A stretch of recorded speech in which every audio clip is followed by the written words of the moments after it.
मराठी बालभारती इयत्ता चौथी धडा 14वा मिठाचा शोध। फार फार वर्षापूर्वीची ही गोष्ट आहे। इतक्या पूर्वीची की त्या काळी माणूस जंगलामध्ये गुहेत राहत असे आणि कंदमुळं खाऊन पोट भरत असे। शिकार करून प्राण्यांचं मांस खात असे। त्याला अन्न शिजवून किंवा भाजून खाणं हे माहीत नव्हतं। इतकंच काय, पण तो कंदमुळं खात असे, तीही तशीच अळणी म्हणजे मिठाशिवायच। आज आपण एखादा पदार्थ मिठाशिवाय खाऊ शकणार नाही, पण त्या काळी मीठ म्हणजे काय हेही त्याला ठाऊक नव्हतं। एके दिवशी असंच जंगलामध्ये भटकताना एका आदिमानवानं काही हरणांना ठराविक जागी एका झाडाच्या बुंध्यापाशी असणाऱ्या दगडांना चाटताना बघितलं। बरेच दिवस त्यानं या गोष्टीचं निरीक्षण केलं। त्याला खूप आश्चर्य वाटलं। मग त्याच्या मनात कुतूहल जागृत झालं। काय असेल बरं हे? ही हरणं रोज का बरं या जागी हे दगड चाटतात? आपणही बघूयात का चाटून? त्याच्या मनात शंका आली आणि लगेच शंकेचं समाधान करण्यासाठी त्यानं तेच दगड चाटून पाहिले तर काय, एक वेगळीच पण मजेदार चव त्याच्या जिभेवर रेंगाळायला लागली। त्याला ती खूप आवडली। तो रोज त्या जागी येऊन तो दगड चाटू लागला। तो दगड म्हणजे काय होतं हे माहीत आहे का तुम्हाला? तो होता खनिज मिठाचा दगड। खनिज मीठ म्हणजे ज्याला आपण सैंधव मीठ म्हणतो। त्यानंतर त्याला एक युक्ती सुचली। त्या दगडाचे त्यानं तुकडे केले।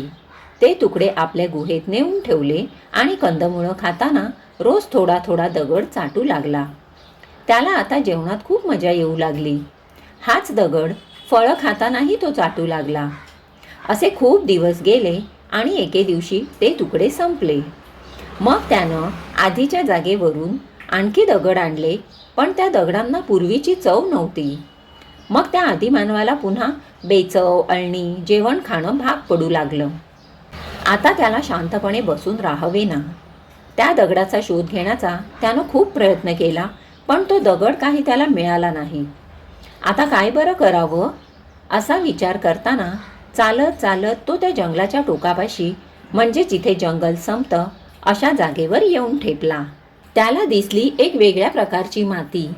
ती खूप लांबवर पसरलेली होती आणि त्या मातीनंतर पाणीच पाणी खूप लांबवर पसरलं होतं की तिथे जाणं शक्यच नव्हतं। त्याला पुन्हा कुतूहल वाटलं।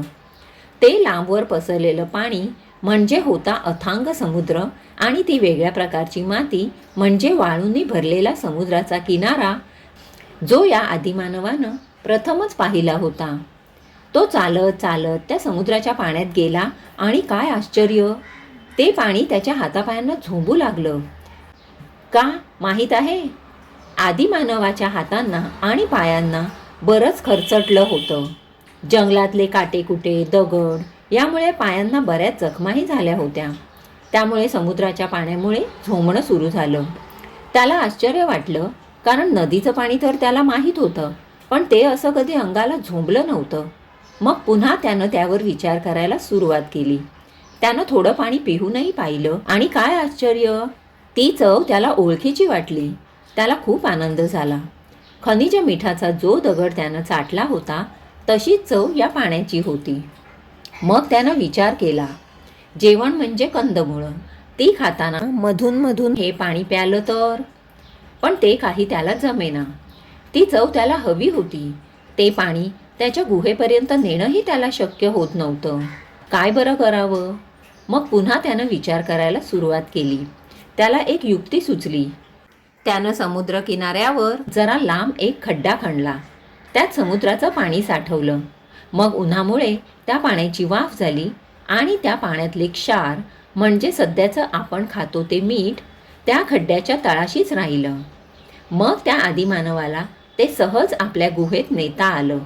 यानंतर आदिमानवाच्या जेवणाला मस्त चव आली। अंजली अत्रे।